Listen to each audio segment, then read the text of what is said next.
Good morning बच्चों, कैसे हैं आप लोग। आशा करता हूं आप सब लोग बहुत बढ़िया होंगे और आपका जो क्रैश कोर्स का रिवीजन है वो काफी अच्छा चल रहा होगा। टॉपिक्स अच्छी तरह से क्लियर हो रहे होंगे। सभी को बहुत बहुत गुड मॉर्निंग है। ठीक है, तो जैसा आपको मालूम है हम पादप कार्यकी में कौन सा चैप्टर पढ़ रहे हैं, पादपों में परिवहन या जल संबंध वाला चैप्टर। ठीक है, कल अपन ने विसरण की बात की थी, सुसाध्य विसरण की बात की थी, सक्रिय स्थानांतरण की बात की थी और अंत में मैंने आपको किसकी बात की थी, ऑस्मोसिस या परासरण की बात की थी। हमने कहा था परासरण जो है वो किसकी गति होती है, जल या विलायक की गति होती है। जल या विलायक की गति उसके उच्च सांद्रता से तो निम्न सांद्रता की ओर होगी एक अर्ध पारगम्य झिल्ली के द्वारा, लेकिन अगर विलयन के संबंध में आपसे पूछा जाए तो मैंने आपको बताया था परासरण में जल की गति कम सांद्रता वाले विलयन से अधिक सांद्रता वाले विलयन की ओर होगी, क्योंकि विलयन की परिभाषा या विलयन का वर्गीकरण हमेशा विलय के आधार पर होता है। तो परासरण में जल की गति कहां से कहां हो रही थी, कम सांद्रता वाले विलयन से अधिक सांद्रता वाले विलयन की ओर। ठीक है, तो ये तो प्रक्रिया अपन ने कल देखी थी। फिर अपन ने यह भी देखा था अंतः परासरण और बहि परासरण।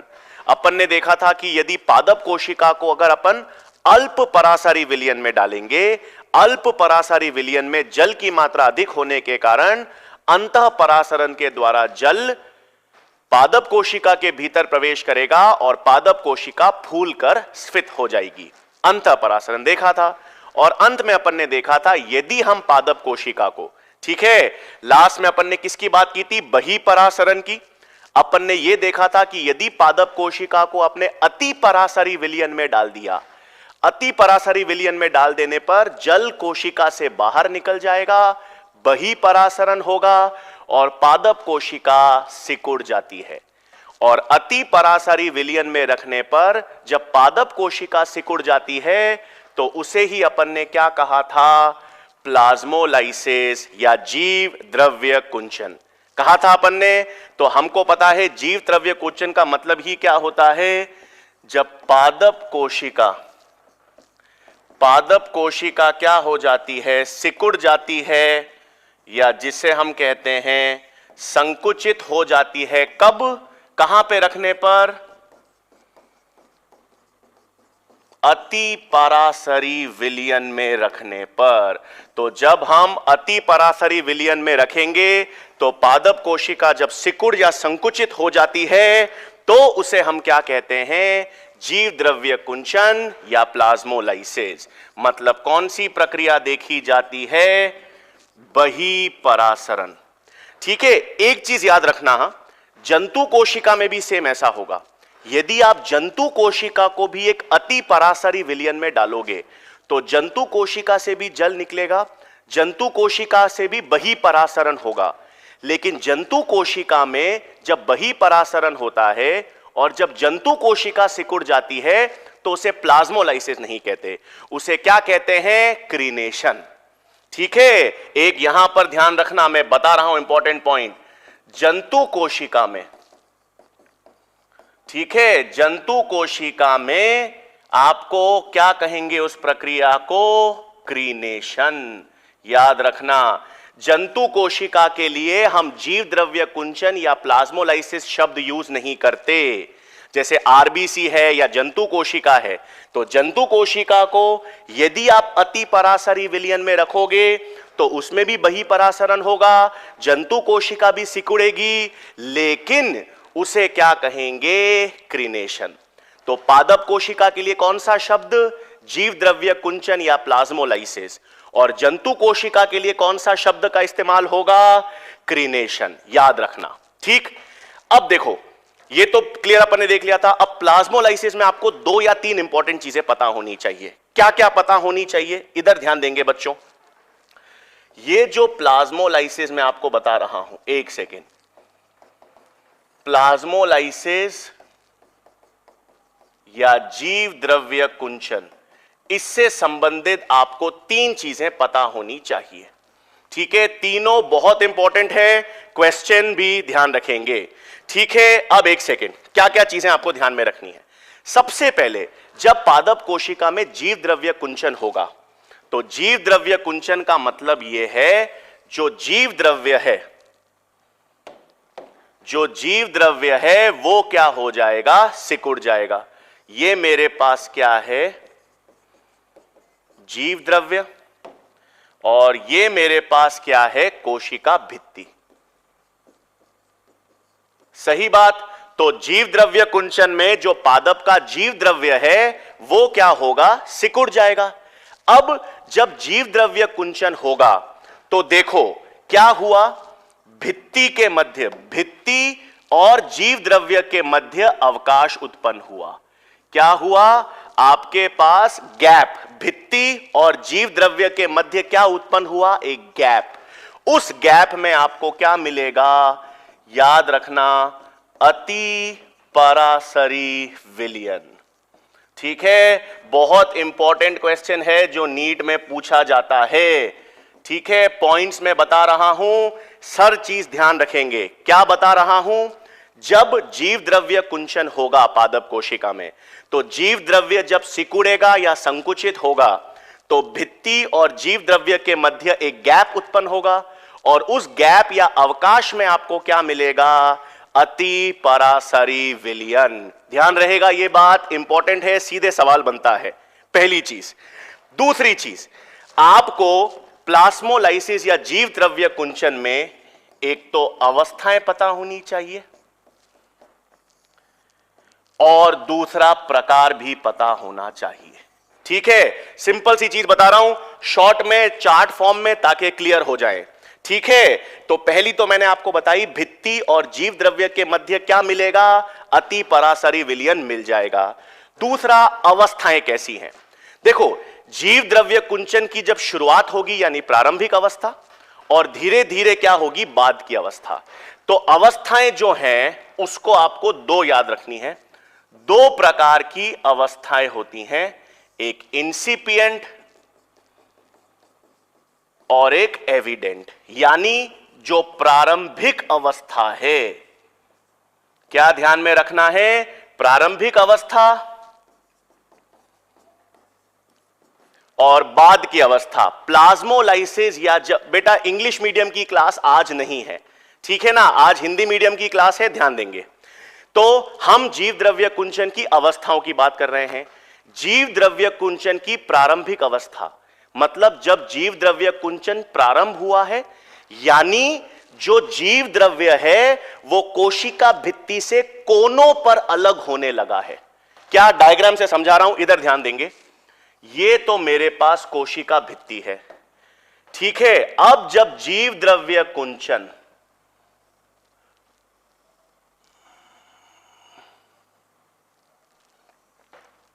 ठीक है, क्या हो रहा है, जब जीव द्रव्य कुंचन का प्रारंभ हुआ, इसका मतलब वो कोनों से, देखो यहां पर जो कोना है, ये जो कोने हैं, इन कोने से या कोनों से जीव द्रव्य कोशिका भित्ति से अलग होने लगा।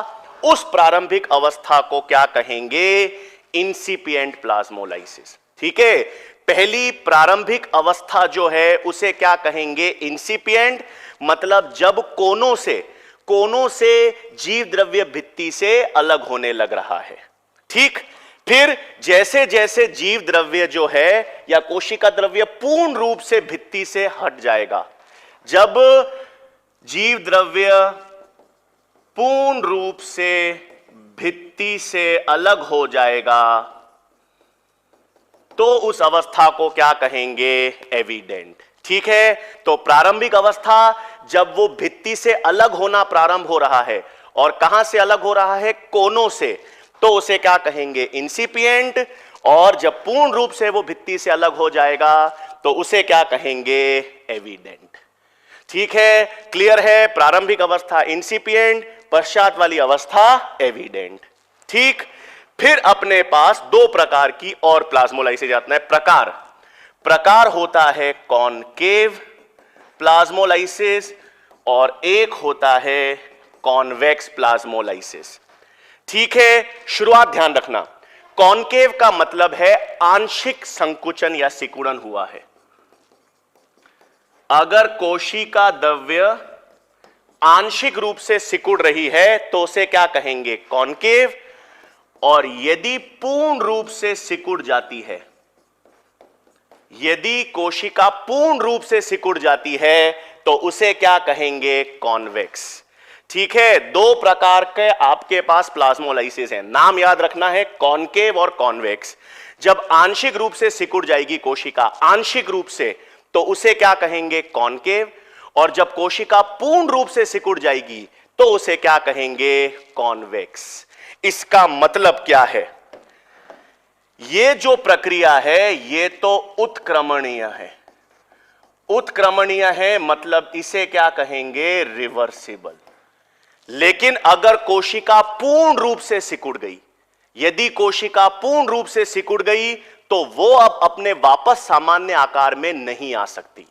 मतलब कॉन्वेक्स जो प्रक्रिया है, आपको पता होना चाहिए, ये इररिवर्सिबल या अनउत्क्रमणीय होगी। सुन लो क्या बात कर रहा हूं। मैंने कहा प्लाज्मोलाइसिस के दो प्रकार हैं। जब आंशिक प्लाज्मोलाइसिस या आंशिक सिकुड़न हुई है, आंशिक रूप से कोशिका सिकुड़ी है, तो उसे कहेंगे कॉनकेव। ये तो उत्क्रमणीय है, हम देखेंगे, इसमें कोशिका को वापस पुनः सामान्य आकार में लाया जा सकता है। लेकिन यदि कोशिका पूर्ण रूप से सिकुड़ गई, यदि वो पूर्ण रूप से सिकुड़ जाए यानी कॉन्वेक्स हो, तो अब वो पुनः सामान्य आकार में नहीं आ सकती। वो क्या हो गई? अनउत्क्रमणीय या इररिवर्सिबल। आ गई बात समझ में? क्लियर है? तो मैं आगे चलूं। अपन ने देखा भित्ति और जीव द्रव्य के मध्य कौन सा विलयन होगा। अपन ने प्लाज्मोलाइसिस की अवस्थाएं देख ली। प्रारंभिक अवस्था जब वो कोनों से हट रहा है, भित्ति के कोनों से हट रहा है, तो इंसिपिएंट। और जब वो भित्ति से पूरा अलग हो जाता है तो उसे एविडेंट। और फिर दो मुख्य प्रकार देखे, कॉनकेव और कॉन्वेक्स। जब आंशिक रूप से सिकुड़ गई तो कॉनकेव, और जब पूर्ण रूप से सिकुड़ जाएगी तो उसे क्या कहेंगे? कॉन्वेक्स। ठीक है, अब क्लियर बिल्कुल चीज। चलो आगे। अब एक चीज देखो, एनसीईआरटी के हिसाब से, ठीक है, एनसीईआरटी के हिसाब से बेटा लिमिटिंग प्लाज्मोलाइसिस का मतलब है इंसिपिएंट, शुरुआत वाली अवस्था ही है। अब सुन लो, एनसीईआरटी के हिसाब से जो जीव द्रव्य कुंचन या प्लाज्मोलाइसिस की प्रक्रिया है, आपको याद रखना है कैसी होगी? उत्क्रमणीय या रिवर्सिबल। तो एनसीईआरटी के हिसाब से आपको ध्यान में रखना है, जो जीव द्रव्य कुंचन की प्रक्रिया है वो कैसी है? रिवर्सिबल या उत्क्रमणीय। ठीक है, एनसीईआरटी के हिसाब से अपन ने देखा दो प्रकार के प्लाज्मोलाइसिस हैं, कॉनकेव जो उत्क्रमणीय होगा, कॉन्वेक्स जो अनुत्क्रमणीय होगा।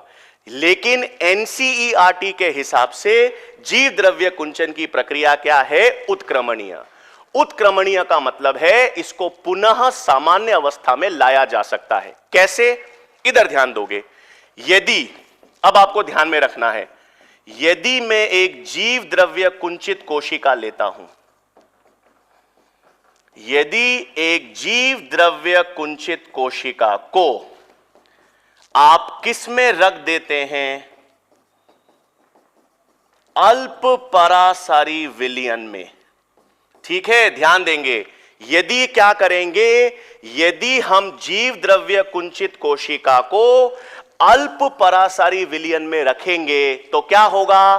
अल्प परासारी विलयन में विलायक या जल ज्यादा है, तो जल कोशिका के भीतर प्रवेश करेगा यानी अंतःपरासरण होगा, और जीव द्रव्य कुंचित कोशिका पुनः अपना सामान्य आकार ग्रहण कर लेगी। सही बात?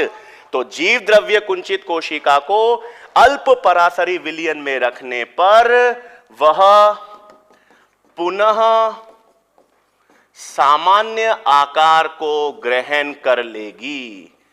और जब वो अपने पुनः सामान्य आकार को ग्रहण कर लेती है तो इसी प्रक्रिया को क्या कहते हैं?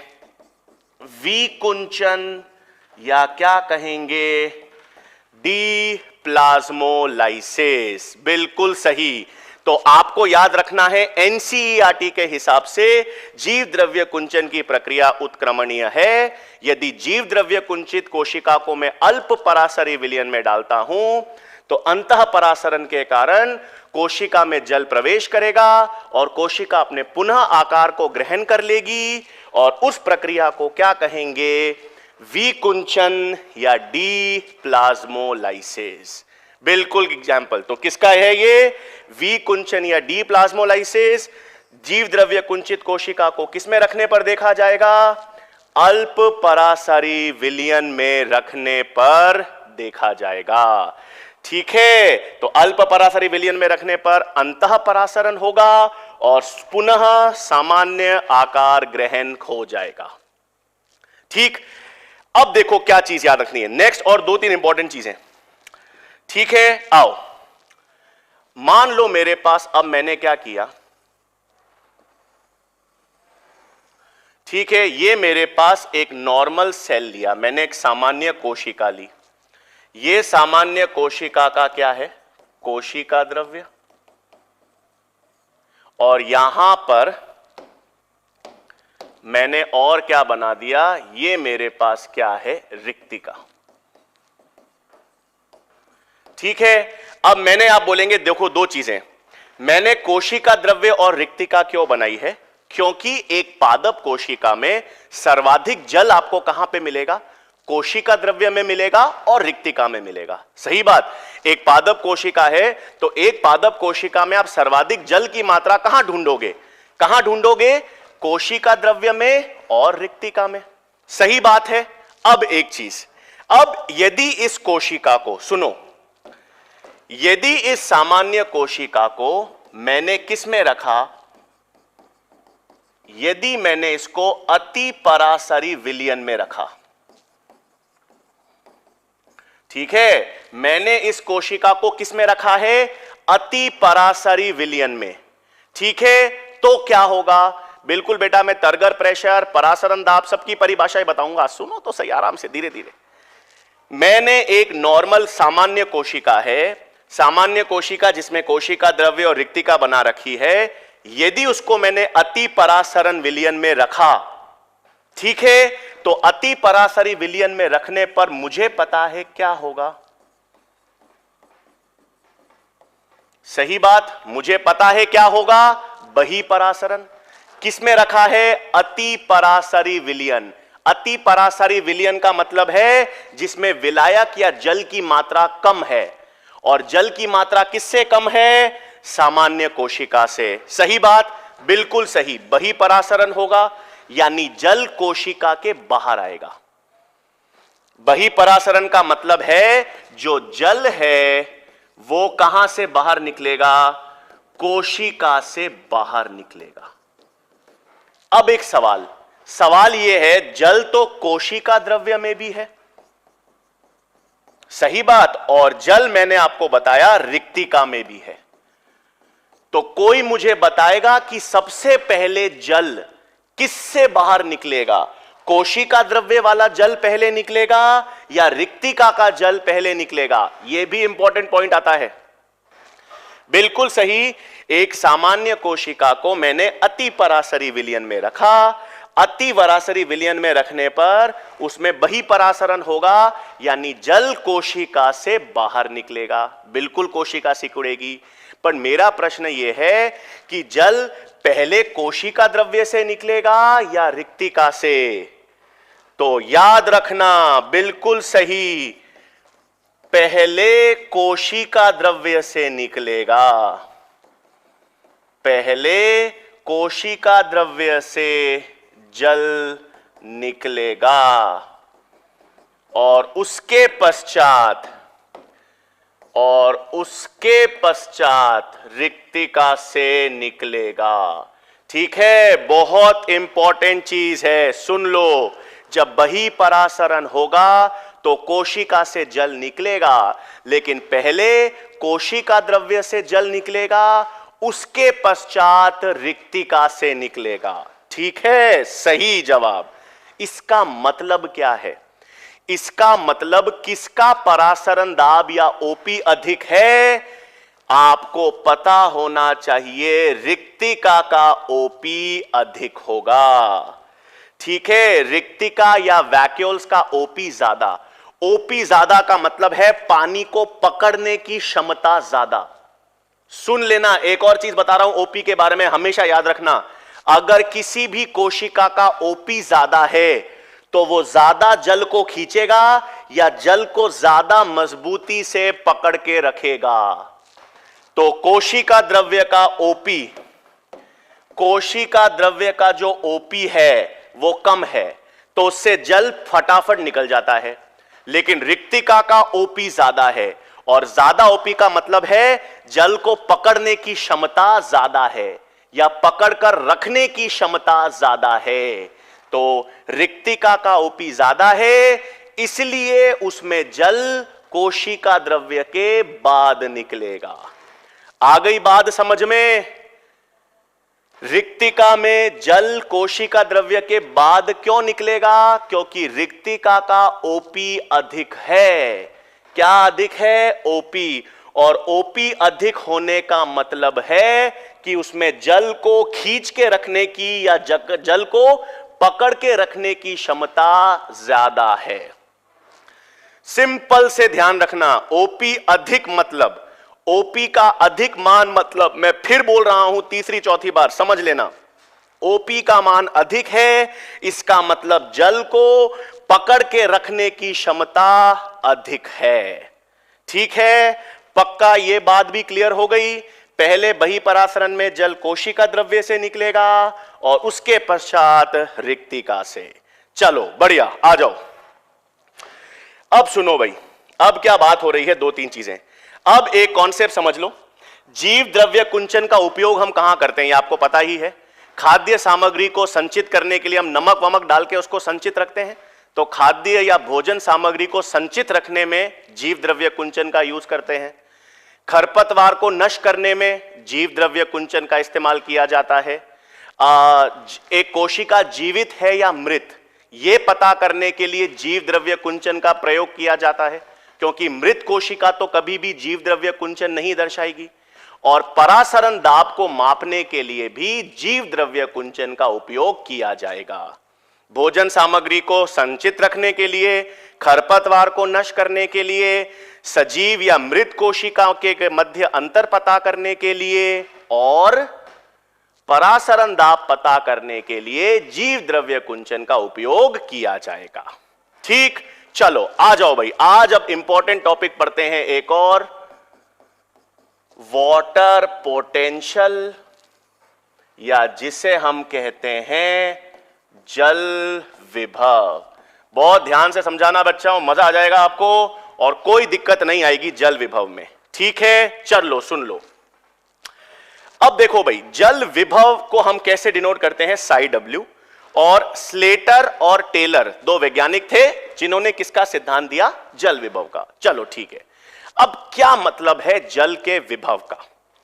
जल विभव का मतलब है जल के अणु जो हैं, जल के अणुओं में जो स्वतंत्र ऊर्जा है, और वो स्वतंत्र गति की ऊर्जा कह दो या काइनेटिक एनर्जी कह दो, उसे हम क्या कहेंगे, जल विभव।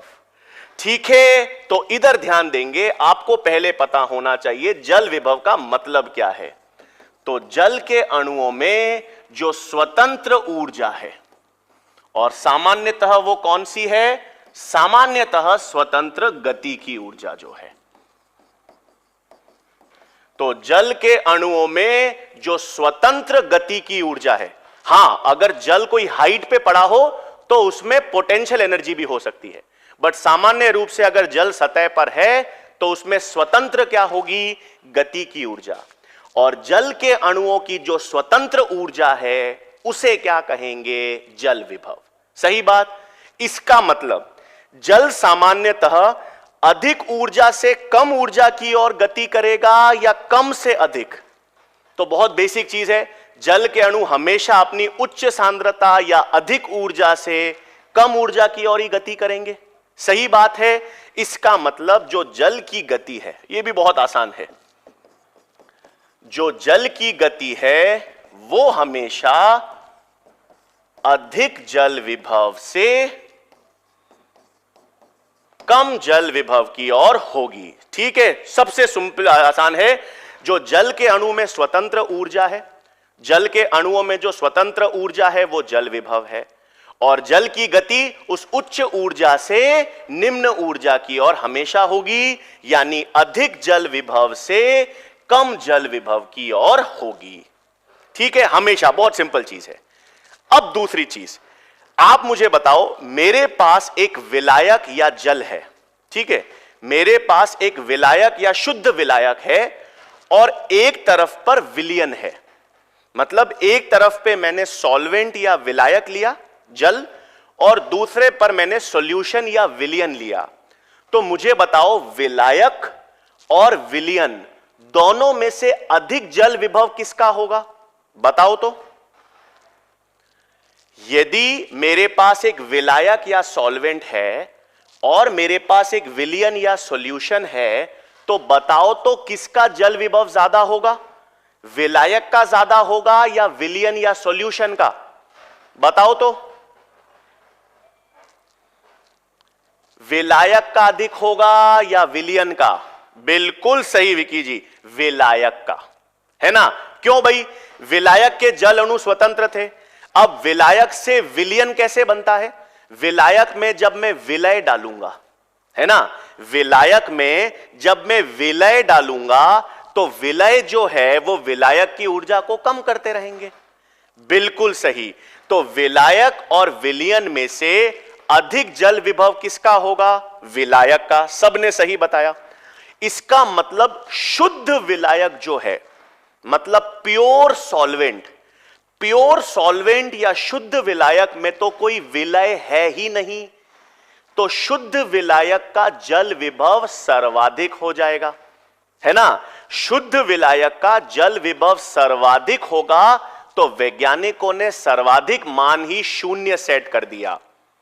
क्या कर दिया? शून्य सेट कर दिया। यानी आपको पता होना चाहिए जो शुद्ध विलायक है, शुद्ध विलायक का जल विभव जो है वो सर्वाधिक होगा।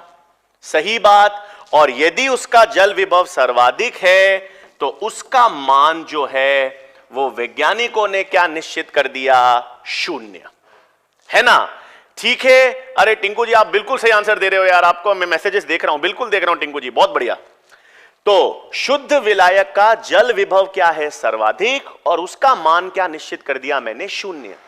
इसका मतलब पता है क्या है? इसका मतलब यह है कि बाकी जितने भी विलयन होंगे, जितने भी विलयन या सॉल्यूशन हैं, उनका जल विभव तो शुद्ध विलायक से कम होगा, और यदि उनका मान कम होगा इसलिए उनका मान ऋणात्मक या नेगेटिव होगा। तो जितने भी विलयन या सॉल्यूशंस हैं उनका जल विभव 0 से कम ही होगा, यानी उनका मान ऋणात्मक या नेगेटिव होगा। इसका मतलब यह है कि जल विभव का मान शून्य से ज्यादा यानी धनात्मक या पॉजिटिव नहीं हो सकता। सुन लेना, कोई क्वेश्चन आ जाए ना उसमें जल विभव का मान कोई पॉजिटिव वैल्यू दे रखी हो तो वो गलत है। जल विभव का मान सर्वाधिक ही शून्य है, तो धनात्मक या पॉजिटिव नहीं हो सकता। ठीक है, तो याद रखना, यहां पर मैं लिख देता हूं। तो अन्य सभी विलयन या जो सॉल्यूशन हैं उनका जल विभव क्या रहेगा? ऋणात्मक या नेगेटिव। जल विभव का मान धनात्मक या पॉजिटिव नहीं होगा। ठीक है, ये बात तो क्लियर हो गई। अब अपन देखते हैं कि ये जल विभव किन कारकों पर निर्भर करता है। विकी जी आने तो दो, वायुमंडल आप बता रहा हूं यार एक एक करके। ठीक है, चलो यहां तक क्लियर है। शुद्ध विलायक या आदर्श, इसको शुद्ध विलायक कहो या आदर्श विलायक कहो, एक ही बात है यार। तो शुद्ध विलायक या आदर्श विलायक का मान सर्वाधिक है, शून्य। अन्य सभी विलयन, बेटा इंग्लिश मीडियम की क्लास आज नहीं होगी, ठीक है ना। अन्य सभी विलयन का जल विभव क्या होगा? नेगेटिव। सही बात। और पॉजिटिव नहीं होगा। ठीक, आओ आगे। अब जल विभव को प्रभावित करने वाले कारक कौन से कारक हैं जो जल विभव को प्रभावित करते हैं? ठीक है ना। इसमें क्या आता है? इसमें एक तो आता है सांद्रता, यानी जिसे हम कहते हैं कॉन्सेंट्रेशन। दूसरा आएगा दाब, जिसे कहेंगे प्रेशर। तीसरा आता है मेरे पास या तो ग्रेविटी कह दो या मैट्रिक्स। क्या मतलब है? सुन लो। जल विभव को हम लिखते कैसे हैं? Psi S plus psi P plus psi M. ठीक है ना। जब आपने पढ़ा होगा तो जल विभव को अपन इससे डिनोट करते हैं। किससे डिनोट करते हैं? Psi S plus psi P plus psi M. एक एक चीज बता रहा हूं, सुन लेने एक एक करके। ये एस का मतलब जो है ये सांद्रता है, पी का मतलब है दाब, और एम का मतलब है गुरुत्वाकर्षण या मैट्रिक्स। अब इसमें एक चीज याद रखना, इसका मान जो है इसका मान नहीं के बराबर होता है। ठीक है, इसका मान इतना महत्वपूर्ण नहीं है, इसका मान नहीं के बराबर या नेग्लिजिबल है। तो जल विभव जो है उसका सूत्र क्या बन जाता है? Sai S plus psi P. अभी बता रहा हूं साई एस का मतलब क्या है, साई पी का मतलब क्या है। बहुत बढ़िया यार। इसको है ना, इसको मैं इम्बिबिशन अंतःचूषण का वो भी कहता हूं दाब। बिल्कुल सही, आगे बताऊंगा, अभी सुन लो। तो जल विभव जो है उसका मान मैंने क्या बना दिया? Sai S plus psi P. ठीक है। अब ये साई एस का मतलब क्या है, साई पी का मतलब क्या है, सुन लो। इधर बता रहा हूं नेक्स्ट पे। मैंने कहा साई डब्ल्यू बराबर Sai S plus psi P. ये तो समझ आ गया अपन को। अब ये है क्या? कहने के लिए ये तो होता है परासरण विभव। ठीक है। और इसको कहने के लिए क्या कहते हैं? दाब विभव। ठीक है। परासरण विभव, दाब विभव। क्या मतलब? बेटा कल निर्मला जी, बेटा टाइमिंग जो है ना वो आपको उत्कर्ष का जो अपना ये नीट और जेई का जो यूट्यूब चैनल है ना बेटा, उसमें हर शाम को टाइम टेबल आ जाएगा। उसमें आप शाम को चेक कर लेना। अब अगर आपने इस पेज को या अपने यूट्यूब चैनल को सब्सक्राइब कर रखा है तो हर शाम को टाइम टेबल जो है सब्जेक्ट के साथ और टॉपिक के साथ चैनल पे अवेलेबल हो जाता है ना बेटा। तो निर्मला जी उसमें आप टाइम चेक कर लेना शाम को। ठीक है, चलो आओ। अब एक सेकेंड, साई एस को मैंने परासरण विभव कहा है, इसको मैं अंग्रेजी में ऑस्मोटिक पोटेंशियल या सोल्यूट पोटेंशियल कह सकता हूं, और इसे मैं प्रेशर पोटेंशियल कह सका हूं। सुन लो, पहले तो सवाल करने के लिए एप्लीकेशन वाला सिस्टम समझाऊंगा और फिर परिभाषा समझाऊंगा। बिल्कुल सही। जैसे मैंने वहां पे परासरण दाब और स्वित दाब की बात की थी, मैंने परासरण दाब और स्वित दाब को समानुपाती किया था, परिभाषा नहीं समझाई थी। वो इसलिए नहीं समझाई थी क्योंकि इन सब की परिभाषा एक साथ देखेंगे, इसलिए। अभी एक मिनट सुन लो। बिल्कुल वही कॉन्सेप्ट है। साई एस जो है वो आप किसके समानुपाती कर देना? विलय सांद्रता के। बिल्कुल, किसके समानुपाती कर देना? विलय सांद्रता के। और साई पी जो है वो किसके समानुपाती कर देना? विलायक सांद्रता के।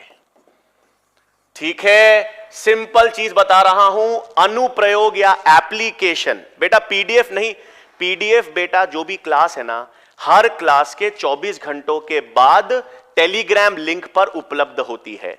तो टेलीग्राम लिंक पर आप जाना, टेलीग्राम लिंक पे क्लिक करोगे तो पीडीएफ मिल जाएगी, लेकिन हर क्लास की पीडीएफ 24 घंटों के बाद मिलेगी। ठीक है, अभी सुन लो। साई एस जो है उसको मैंने किसके समानुपाती किया है? विलय सांद्रता के। और साई पी को किसके समानुपाती किया है? विलायक। सेम ओपी और टीपी जो मैंने किया था, ओपी को भी मैंने विलय सांद्रता के समानुपाती किया था, साई एस को भी मैं विलय सांद्रता के समानुपाती कर रहा हूं। और साई पी को मैंने वहां पर टीपी को विलायक के समानुपाती किया था, यहां पर भी सेम वही कर रहा हूं, साई पी को विलायक के। तो क्या मतलब हुआ, सुन लो। एक विलायक है, ठीक है, एक आदर्श विलायक है या शुद्ध विलायक है, उसमें मैं विलय डालूं, तो उसमें जब मैं विलय डालूंगा तो जल विभव को वो कम करेगा या बढ़ाएगा, बताओ तो। मैं एक विलायक है, आदर्श या शुद्ध विलायक है, उसमें विलय डालूं तो वो विलय के अणु जो हैं वो जल विभव को बढ़ाएंगे या घटाएंगे, घटाएंगे, सही बात। वो जल विभव को क्या करेंगे, घटाएंगे। इसका मतलब जब कभी भी आप न्यूमेरिकल सॉल्व करोगे, अरे बढ़ाएंगे नहीं बेटा, कम करेंगे। गौरव जी क्या कर रहे हो आप, मैं शुद्ध आदर्श विलायक लिया, आदर्श विलायक में मैंने विलय डाला, सोल्यूट, तो विलय के कारण जल का विभव कम होगा। शाबाश, सबका जवाब सही।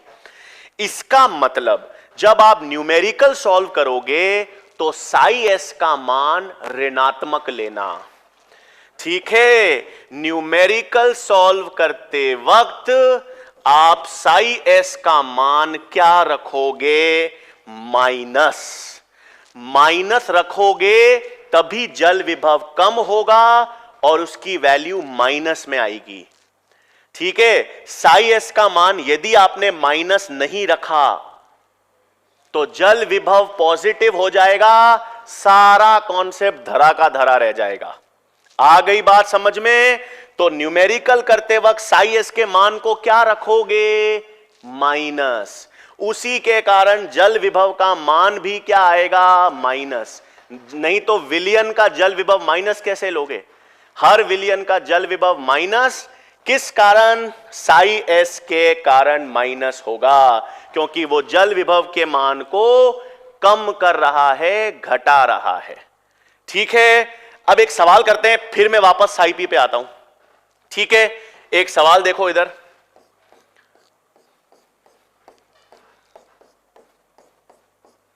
मैंने 3 कोशिकाएं बना दी, एक्स वाई जेड, साई एस का मान 6, साई पी का मान 4, साई एस का मान 7, साई पी का मान 3, साई एस का मान 8, साई पी का मान 2, ठीक है। 3 कोशिका बनाई है मैंने, X Y Z, Sai S और साई पी का मान दे रखा है।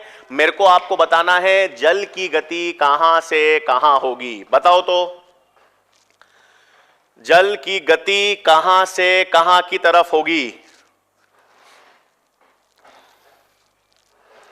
बताओ, करो सॉल्व, आसान है।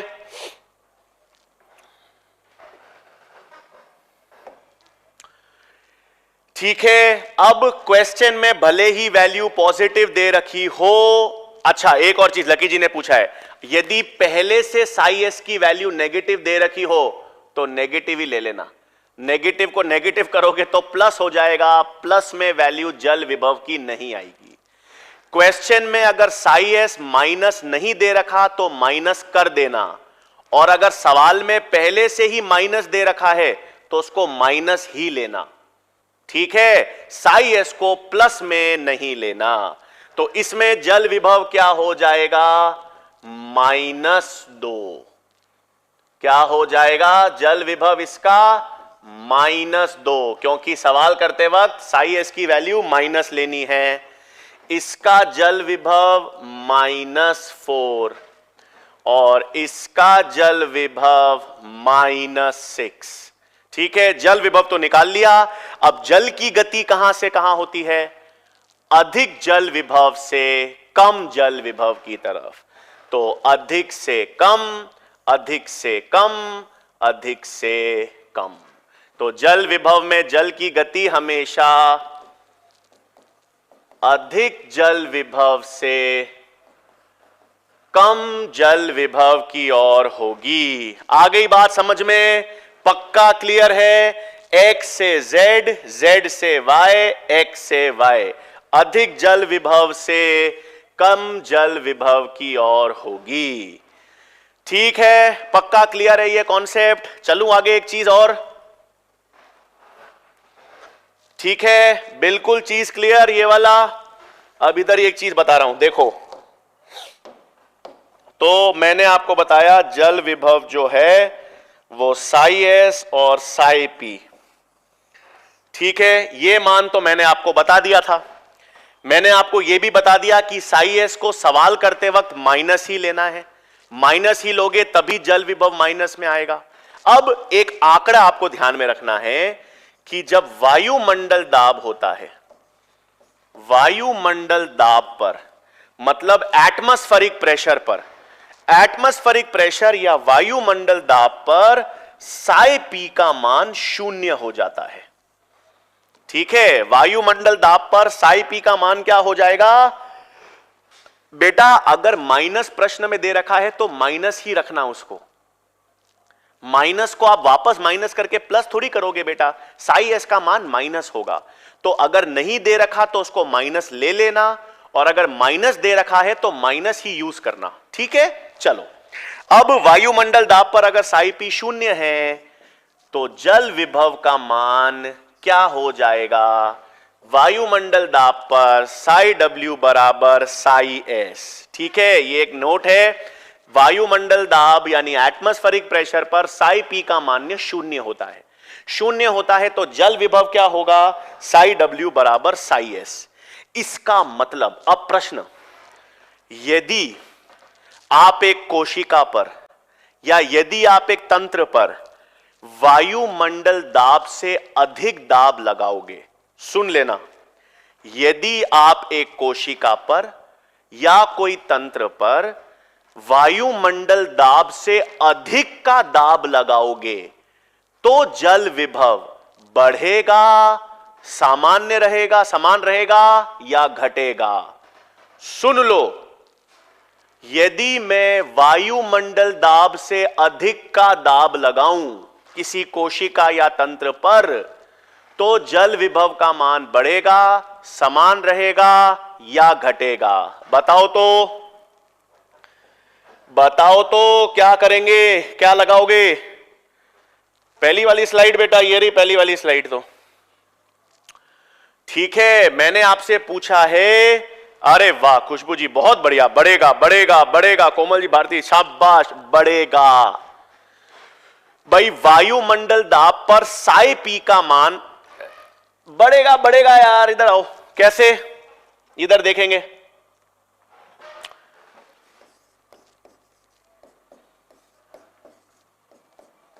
क्यों बढ़ेगा? सुन लो इसका कॉन्सेप्ट भी।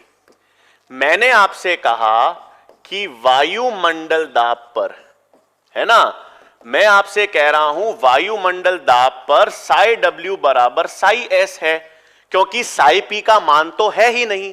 ठीक है, अब सुनो, जब साई डब्ल्यू बराबर साई एस है तो अपन को यह पता है, बैक ऑफ योर माइंड आपको ध्यान में रखना है कि ये साई एस जो है वो माइनस है। मतलब साई एस जो है ना वो जल विभव को क्या कर रहा है? घटा ही तो रहा है। आ रही है बात समझ में? एक चीज समझ लो, ये दिमाग में याद रखना है, दिमाग में याद रखना कि ये जो साई डब्ल्यू है ये माइनस साई एस है। सही ना? क्योंकि साई एस विलय जो है वो जल विभव को तो कम करता है। अब मैं वायुमंडल दाब से अधिक का दाब लगा रहा हूं, इधर ध्यान दो। मैं वायुमंडल दाब से अधिक का दाब लगा रहा हूं, मतलब जब मैं वायुमंडल दाब से अधिक का दाब लगा रहा हूं तो मैं साई पी ही तो बढ़ा रहा हूं। दाब मैं क्या बढ़ा रहा हूं? साई पी। तो इसमें अगर मैं साई पी ऐड करूंगा तो साई पी जो है वो जल विभव को क्या करता है? बढ़ा देता है। वो क्या करता है? जल विभव को बढ़ाएगा। आ गई बात समझ में? ये कहने के लिए साई एस और साई पी जोड़े हैं, लेकिन दिमाग में रखना ये साई एस जो है ना ये वास्तविक में माइनस है। ये जल विभव को घटाता है साई एस। तो कौन सा मान जल विभव को बढ़ाता है? साई पी। पी यानी दाब, तो वायुमंडल दाब से अधिक दाब लगाओगे, मतलब अपन कोशिका में जल को दबाव से भीतर भेजेंगे तो जल विभव की मात्रा बढ़ जाएगी। ठीक है, क्या होगी? जल विभव को बढ़ जाएगा। आ गई बात समझ में? पक्का? तो कौन सा मान साई एस, जल विभव याद रखना, जल विभव में जल विभव के मान को कौन कम कर रहा है? साई एस। और जल विभव के मान को कौन बढ़ा रहा है? साई पी। याद रखना, जल विभव के मान को कम कौन करेगा? साई एस। और जल विभव के मान को बढ़ाएगा कौन? साई पी। ठीक है, पक्का? क्लियर है बिल्कुल चीज? अब देखो मैं क्या कर रहा हूं, रिलेशन अब अपन क्या करते हैं, ये सिंपल देख लो। मैं डीपीडी और जल विभव की तुलना करता हूं। ठीक है, अब अपने पास आसान है, तीन अवस्थाएं लेते हैं अपन। एक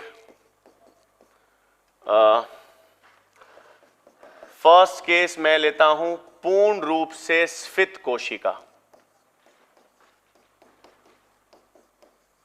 पूर्ण रूप से स्फीत कोशिका का मतलब है फुल्ली टर्जिड सेल। अब हम किस किस के मान की बात करेंगे? डीपीडी और जल विभव की।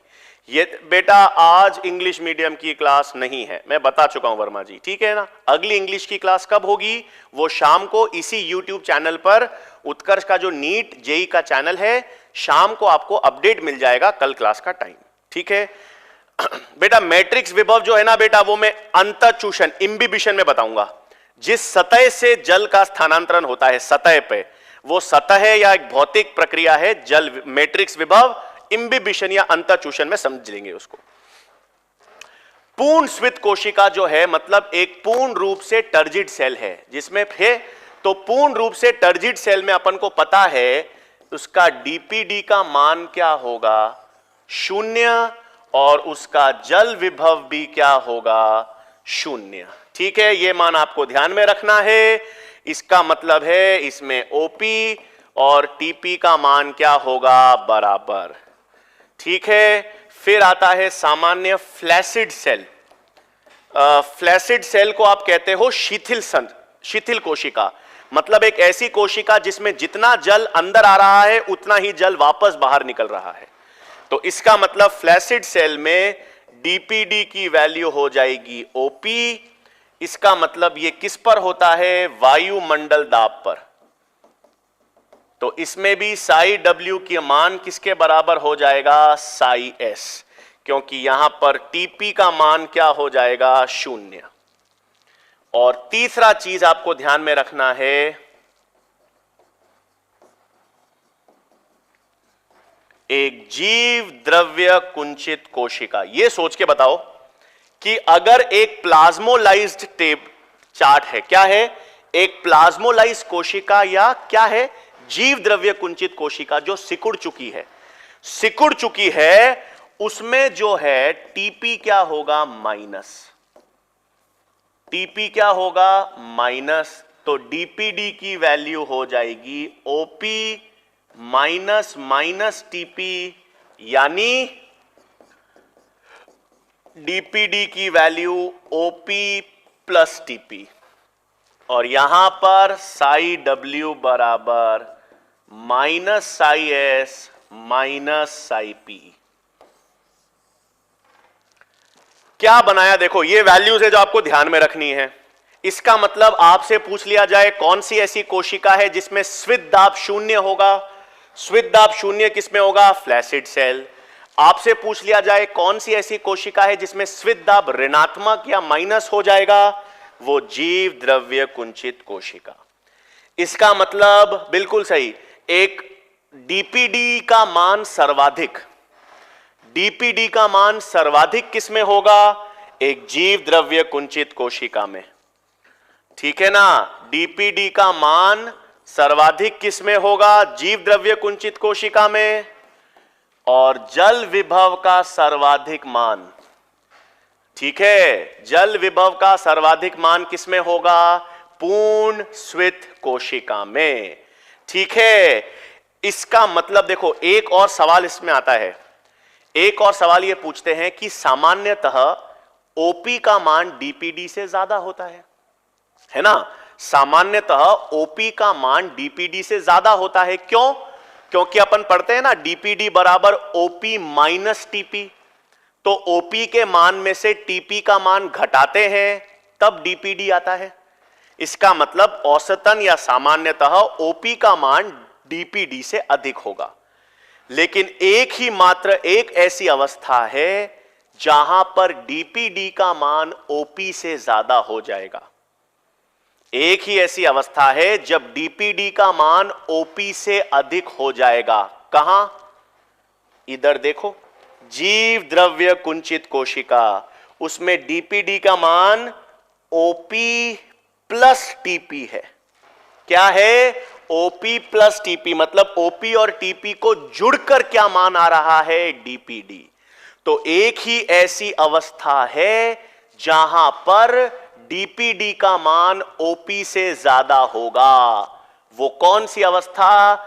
जीव द्रव्य कुंचित कोशिका या प्लाज्मोलाइज्ड सेल। ठीक, पक्का, क्लियर, बिल्कुल। एक और कॉन्सेप्ट बता रहा हूं, ध्यान देंगे। अब देखो, एक और कॉन्सेप्ट बता रहा हूं, ये थोड़ा सा केमिस्ट्री वाला सिस्टम है। हमको इलेक्ट्रोलाइट्स के बारे में पता है, बिल्कुल। दो तरह के इलेक्ट्रोलाइट्स होते हैं, स्ट्रॉन्ग और वीक। ठीक है, इलेक्ट्रोलाइट्स दो प्रकार के होते हैं। जो जल में बहुत जल्दी घुल जाते हैं वो स्ट्रॉन्ग इलेक्ट्रोलाइट्स, जो मुश्किल से घुलते हैं वो वीक इलेक्ट्रोलाइट्स। मतलब जैसे मैं कहता हूं NaCl, KCl, HCl, ये सारे जो सॉल्यूशंस हैं ये किसके एग्जाम्पल्स होते हैं बच्चों? स्ट्रॉन्ग इलेक्ट्रोलाइट्स के। ठीक है,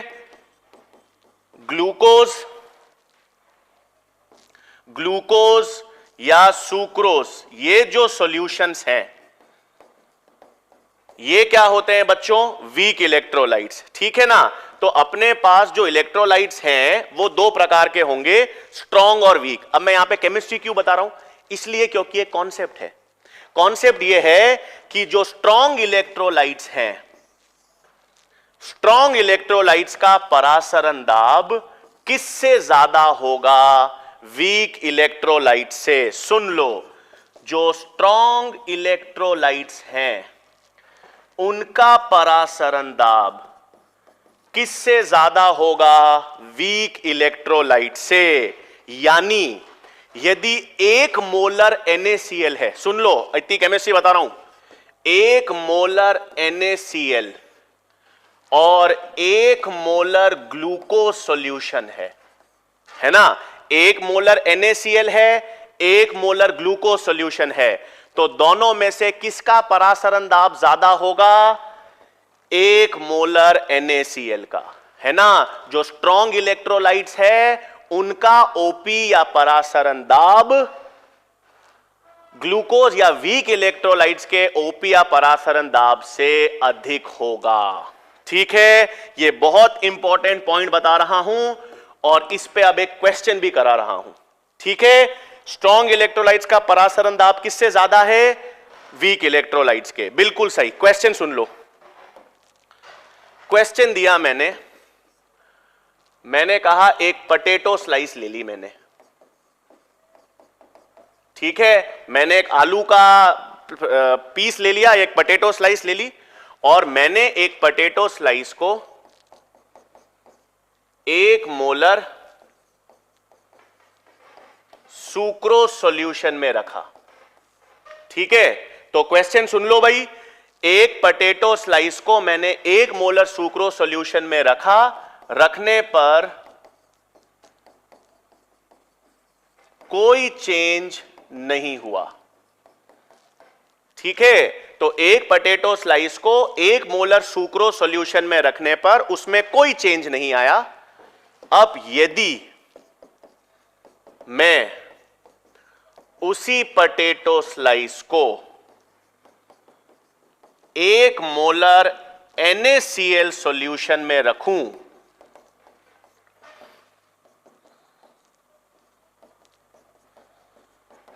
तो क्या होगा? ए, बी, सी, डी। पोटैटो स्लाइस का आयतन बढ़ेगा, पोटैटो स्लाइस का आयतन घटेगा, कोई परिवर्तन नहीं, पहले बढ़ेगा फिर घटेगा। करो तो बताओ। ठीक है, अबे तेरी कल ही आपने क्वेश्चन किया था, वो क्या बात है यार आप तो। ठीक है, तो एक पोटैटो स्लाइस को मैंने 1 मोलर सुक्रोज में रखा तो उसमें कोई परिवर्तन नहीं आया, लेकिन अब मैं यदि उस पोटैटो स्लाइस को 1 मोलर सॉल्यूशन में रखूंगा तो पोटैटो स्लाइस का आयतन बढ़ेगा घटेगा, कोई परिवर्तन नहीं, पहले बढ़ेगा फिर घटेगा। वासुदेव जी, खुशबू जी, जसराज जी, क्या बात है, बिल्कुल सही भाई, बहुत लोग सही जवाब दे रहे हैं। बिल्कुल, पोटैटो स्लाइस का आयतन घट जाएगा, बिल्कुल सही आंसर क्या है? बी। क्या बात है यार, बिल्कुल। एक या वो गलत कर रहे हैं, ज्यादातर जवाब तो मुझे सही मिल रहे हैं, बी ही है आंसर। ठीक है, क्यों? बहुत बेसिक चीज, वही वाला कॉन्सेप्ट। देखो भाई, एक मैं रेड ले लूं यहां पर, जब मैं पोटैटो स्लाइस को 1 मोलर सुक्रोज में रखा तो उसमें कोई चेंज नहीं आया, कोई चेंज नहीं आया, मतलब पोटैटो स्लाइस और सुक्रोज जो हैं वो समपरासरी हैं, है ना, दोनों समपरासरी हैं, दोनों का ओपी एक जैसा ही है, तभी तो कोई परिवर्तन नहीं आया। जब मैंने उसको 1 मोलर NaCl में रखा, NaCl का ओपी क्या है? सुक्रोज से ज्यादा। जब ऐसा विलयन जिसका ओपी ज्यादा होता है, ओपी ज्यादा मतलब वो पानी ज्यादा खींचता है, पानी ज्यादा खींचता है मतलब ये अति परासरी विलयन हो गया। तो ये पानी जो पोटैटो से खींच लेगा और पोटैटो या आलू का आयतन कम हो जाएगा। क्या हो जाएगा? कम। आ गई बात समझ में? जिसका ओपी अधिक होगा वो अधिक जल खींचने की क्षमता रखेगा, और जब वो जल किसी चीज से खींचेगा तो पोटैटो के आयतन में कमी आ जाएगी। क्लियर है कॉन्सेप्ट? ओपी वाला ध्यान रहेगा हमेशा, पक्का। अब सुन लो, एक और चीज बता रहा हूं, ये क्वेश्चन क्लियर है ना? बिल्कुल। अरे आई फैक्टर की जरूरत ही नहीं है जसराज जी, कहां इतना टिपिकल चीजें कर रहे हो। हमेशा चीजों को आसान बनाओ, वो पीवी बराबर INRT की जरूरत ही नहीं पड़ती बायोलॉजी में। क्यों जरूरत? बेसिक कॉन्सेप्ट याद रखो, चीजों को आसान बनाओ। नीट एग्जाम्स में चीजों को आसान बनाना है, चीजों को सरल बनाना है, सॉल्यूशन निकालना है ना, सॉल्यूशन हमेशा सरल ही होगा। लॉजिक अप्लाई करो, कॉमन सेंस अप्लाई करो, कभी दिक्कत नहीं आएगी। ठीक है, अब आओ एक चीज, अब मैंने क्या किया, देखो अपन ने कौन कौन से कारक देखे।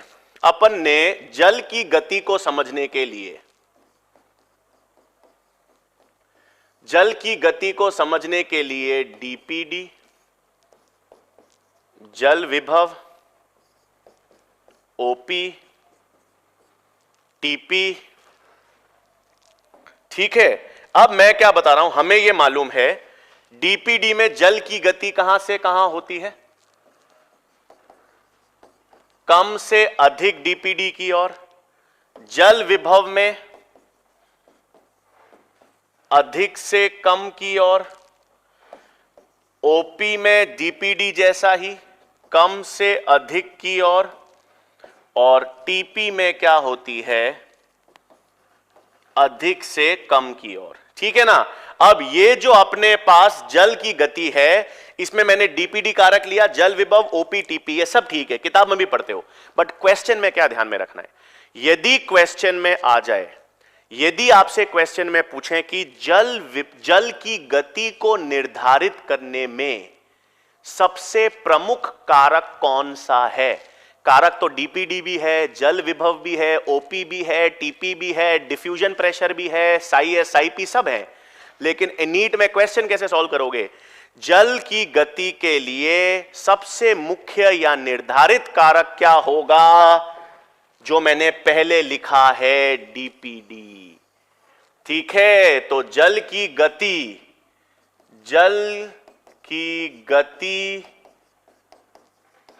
को निर्धारित करने में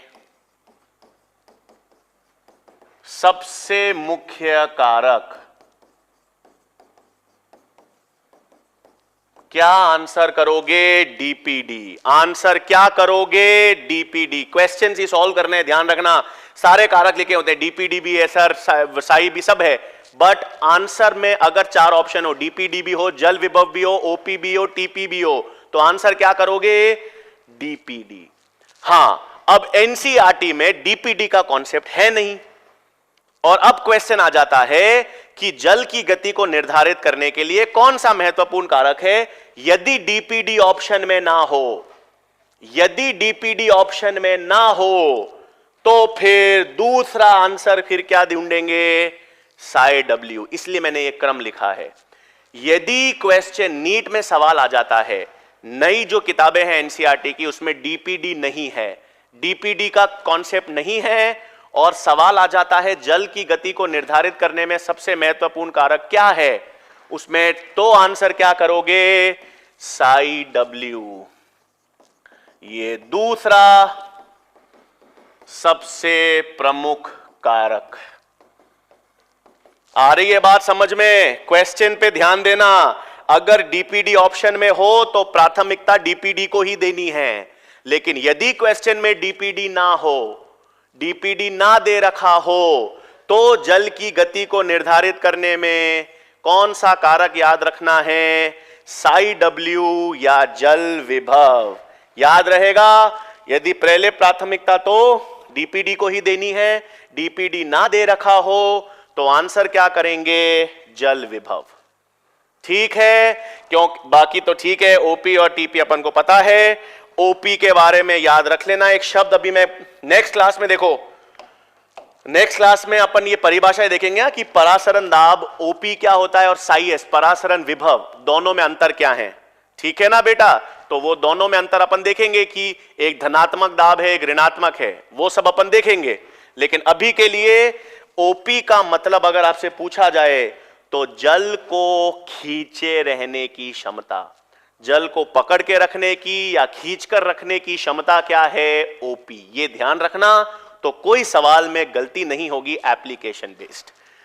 ठीक है बेटा? नेक्स्ट टॉपिक बेटा यही करेंगे। इसके आगे इनकी परिभाषाएं देखनी है, फिर अंतःचूषण देखना है, फिर पादपों में जल का परिवहन कैसे होगा वो देखेंगे।